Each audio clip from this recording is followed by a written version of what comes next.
Fact of the day. Fact of the day. Hello, hi and welcome to Fact Today with me, Mark Lotsu. Today we're talking about the brain, toxins and get enough sleep. So surrounding your brain you have the substance called cerebral spinal fluid. It surrounds your brain and your spinal cord. Think of it like a whale in the ocean, the water that surrounds a whale in the ocean and supports it. That is what is around your brain. And if you didn't have cerebral spinal fluid there, then the weight of the brain itself would put too much pressure onto the blood vessels, which could cause damage. Also helps to protect your brain. If you get a knock on the head, then it absorbs some of the impact.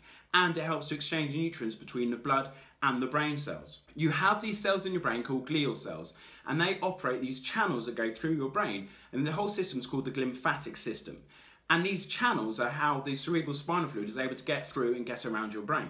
During the day and during the night, these glial cells change in size. They decrease in size at night, meaning that there's a 60% increase in extracellular volume. So the space around the cells, massive increase. And this allows more cerebral spinal fluids to be able to move around the brain and to move through the brain.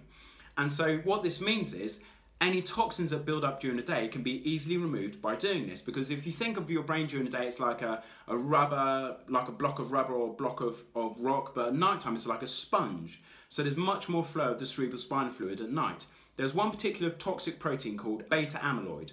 And beta amyloid is found in large quantities in patients who have Alzheimer's disease. So at night time, they've found that when you sleep, you actually reduce the amount of beta amyloid that's in your brain, and it gets removed from the cerebral spinal fluid. So if you feel foggy, if you feel a bit groggy, then sleeping usually helps, because sleeping helps to increase the removal of this toxin beta amyloid through your cerebral spinal fluid. So they're looking at ways of treating Alzheimer's, preventing Alzheimer's, by tackling the buildup of this toxic protein beta amyloid. If you found this interesting, give it a like, hit subscribe. I do Facts of the Day every single day, 365 days a year. That's it. See you later. Love you, bye. Love you, bye. Love you, bye. Classic.